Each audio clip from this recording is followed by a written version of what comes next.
Antarctica, a continent of breathtaking desolation and icy majesty, holds a critical component of our planet's climate system, its vast ice shelves.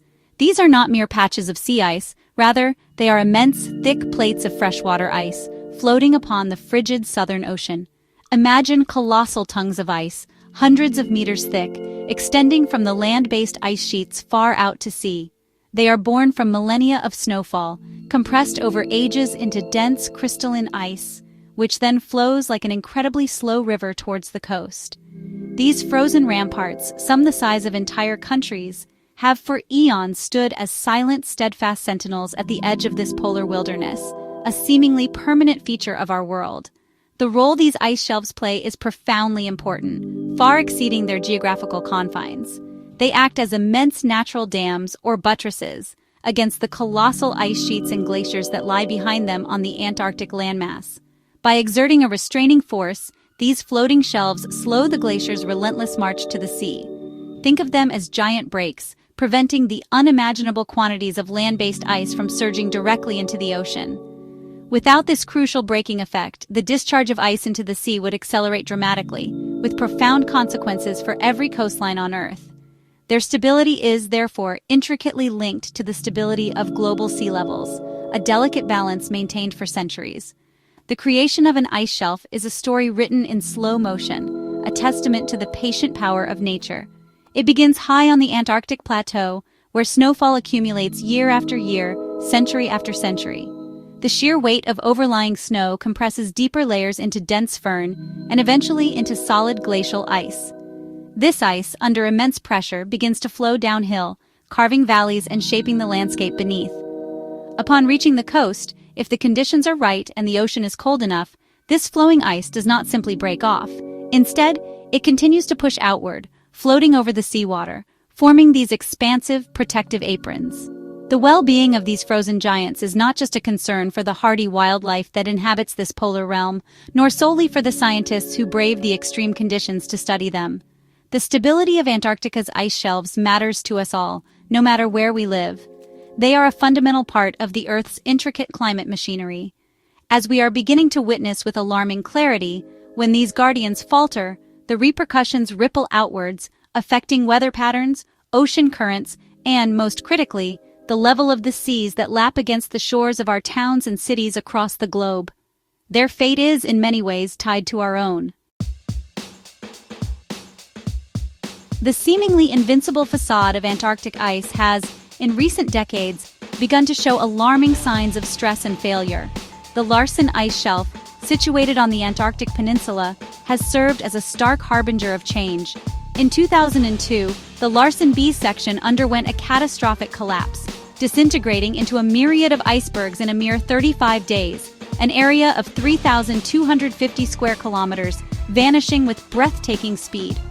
This was not an isolated incident.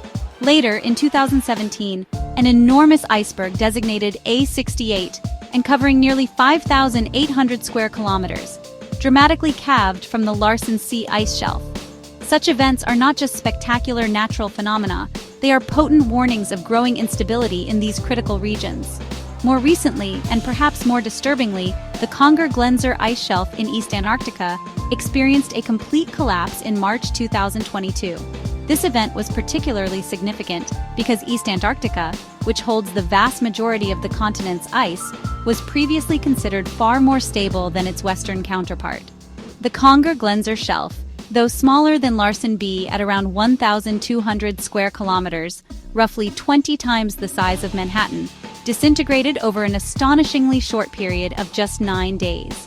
This rapid demise, after decades of observed thinning and fracturing, challenged long-held assumptions and signaled that even the colder, mightier East Antarctic ice sheet might be more vulnerable than we believed. Perhaps the most ominous focus of scientific concern is the Thwaites Glacier in West Antarctica, often grimly referred to as the Doomsday Glacier. This colossal river of ice is immense, and it alone holds enough frozen water to raise global sea levels by approximately 65 centimeters, or over 2 feet, were it to melt entirely. Its protective floating ice shelf is currently in a precarious state, with scientists warning as recently as late 2021 that it could shatter within 3 to 5 years, a window that places us squarely in the period of 2024 to 2026. The rapid fracturing and retreat of Thwaites' grounding line are deeply worrying, as its collapse could destabilize neighboring glaciers, potentially leading to several meters of sea level rise over the coming centuries. The plight of these ice shelves is not confined to a few isolated locations. The Pine Island Glacier, also in West Antarctica, and a close neighbor to Thwaites, tells a similar story of accelerated change. Its ice shelf has retreated by more than 30 kilometers in recent decades. It is losing mass at an alarming rate, primarily due to the relentless undercutting by warming ocean waters. This widespread pattern of retreat and thinning across different parts of Antarctica underscores a systemic issue, painting a picture of a continent under increasing pressure from a changing global climate. The frozen sentinels are clearly showing signs of weakening, their icy grip on the land's vast stores of ice becoming ever more tenuous. The fundamental driver behind the increasing fragility of Antarctica's ice shelves is the warming of our planet, a consequence of rising greenhouse gas concentrations primarily from human activities. This global warming doesn't attack the ice in just one way, instead it wages a two-pronged assault. The first is through the atmosphere, as air temperatures rise. The second, and often more insidious for the largest ice masses, is through the warming of the vast oceans that surround the continent. Both these mechanisms are working to undermine the integrity of these colossal ice structures, pushing them towards critical tipping points from which there may be no easy return. Atmospheric warming plays a significant role, especially during the Antarctic summer months. Higher air temperatures lead to increased melting on the surface of the ice shelves. This meltwater, rather than simply refreezing or running off, can accumulate in pools or flow into existing crevasses and cracks within the ice. Water is denser than ice, and as it fills these fissures, it exerts pressure, acting like a wedge to deepen and widen the cracks. This process, known as hydrofracturing, can progressively weaken the ice shelf from the top down, eventually leading to its catastrophic disintegration. The dramatic collapse of the Larsen B ice shelf in 2002 is widely attributed in large part to this very mechanism. However, for many of Antarctica's largest and most critical ice shelves, particularly those in West Antarctica like Thwaites and Pine Island, and even the recently collapsed Conger Glenser in the east, a more potent enemy lurks beneath. The Southern Ocean is not uniformly cold. There are layers of relatively warmer water, such as the circumpolar deep water, which are now being pushed closer to and beneath the ice shelves by changing wind patterns and ocean currents, themselves linked to climate change. This warmer water melts the ice shelves from their underside, thinning them stealthily and out of sight, reducing their ability to buttress the glaciers they hold back and making them more susceptible to breaking apart. The implications of this subsurface oceanic warming are profound and deeply concerning. Indeed, very recent research, emerging as of June 3, 2025, indicates that the vast West Antarctic ice sheet may now be approaching a point of irreversible collapse. Scientists suggest this catastrophic tipping point could be triggered by as little as 1/4 degree Celsius of further deep ocean warming above current levels. Once initiated, such a collapse would be self-sustaining, potentially leading to a global sea level rise of up to 4 meters over the ensuing centuries.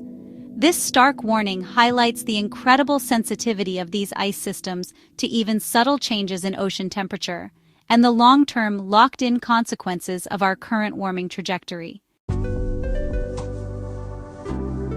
The processes destabilizing Antarctica's ice are not always linear. Some involve what scientists call positive feedback loops.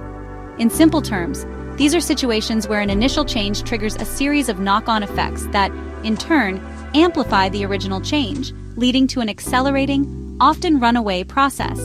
Once these feedback loops gain momentum, they can become very difficult, if not impossible, to halt or reverse, even if the initial trigger, such as warming temperatures, were to be stabilized. Understanding these mechanisms is crucial for comprehending the true scale of the threat posed by ice shelf collapse and glacial retreat in Antarctica. One of the most critical feedback loops in Antarctica is known as marine ice sheet instability, or MSI. Many of West Antarctica's major glaciers, including Thwaites, rest on bedrock that lies below sea level and deepens inland. This means that as the glacier's grounding line, the point where it loses contact with the seabed and begins to float, retreats into deeper water due to melting at its base. It exposes an ever thicker face of ice to the warming ocean. This naturally accelerates the melting and causes the grounding line to retreat even faster. It's a vicious cycle. The more it retreats, the faster it melts, and the faster it melts, the more it retreats, potentially leading to a self-sustaining collapse of large sections of the ice sheet. Another concerning feedback mechanism is ice cliff instability. As ice shelves, which provide crucial buttressing support, thin and break away, they can leave behind towering, unstable cliffs of ice at the edge of the glaciers. If these ice cliffs exceed a certain height, perhaps around 100 meters or more, the sheer weight of the ice can overcome its structural strength. This can lead to the cliffs collapsing under their own gravity, a process that could trigger a rapid and substantial discharge of ice into the ocean. This mechanism could significantly accelerate the rate of sea level rise, especially if large areas of ice cliffs become exposed simultaneously. Furthermore, the loss of pinning points exacerbates these instabilities. Pinning points are underwater mountains or ridges on the seabed that an ice shelf might rest upon, providing additional stability and slowing its flow. As ice shelves thin from below due to ocean warming, they can lose contact with these crucial anchors. This unpinning reduces the restraining force on the glaciers, allowing them to flow faster. Combined with increased fracturing due to stresses within the thinning ice and the potential for more intense storms, like the atmospheric river event that delivered the final blow to the Conger-Glenser ice shelf, these factors all contribute to a picture of accelerating self-reinforcing ice loss. The collapse of Antarctic ice shelves, though happening in a remote and seemingly barren part of our world, has direct and profound consequences for every one of us. While the melting of floating ice shelves themselves contributes only a tiny amount to sea level rise, much like an ice cube melting in a glass of water doesn't cause it to overflow, their disintegration is akin to removing the cork from a bottle. Once these buttressing shelves are gone, the vast land-based glaciers they once held back begin to accelerate their flow into the ocean. It is this new addition of ice from the land to the sea that causes global sea levels to rise, threatening coastlines far and wide. The West Antarctic ice sheet alone holds enough ice to raise sea levels by several meters. The human cost of such a rise in sea levels is almost unimaginable. Coastal cities, home to hundreds of millions of people around the globe, would face inundation. Low-lying island nations could be rendered entirely uninhabitable, leading to mass displacement and humanitarian crises. Productive agricultural land in coastal deltas would be lost to saltwater intrusion, threatening food security. The frequency and severity of coastal flooding during storm surges would increase dramatically, causing widespread damage to infrastructure and economies. This is not a distant, abstract threat. It is a future that is steadily drawing closer with each ton of ice lost from Antarctica's shores. In the face of such a monumental challenge, scientific understanding and continuous monitoring are absolutely paramount. Researchers from around the world are employing an array of sophisticated technologies to keep a close watch on Antarctica's changing ice. Programs like NASA's Operation Icebridge used aircraft equipped with ice-penetrating radar to map the bedrock beneath the ice and measure ice thickness. Satellites such as IceSat-2 use lasers to precisely track changes in ice sheet elevation. Major international efforts, like the International Thwaites Glacier collaboration, involve deploying autonomous submarines beneath the ice shelves and conducting extensive fieldwork on the ice itself to gather crucial data on ocean conditions and ice dynamics.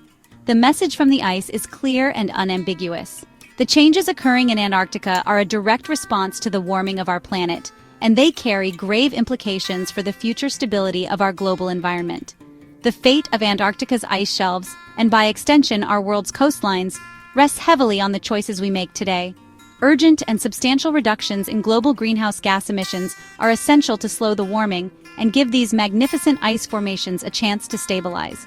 Simultaneously, continued investment in scientific research and international cooperation is vital to refine our predictions, understand the complex processes at play, and prepare for the changes that may now be unavoidable. Our planet is on notice, and the time for decisive action is now.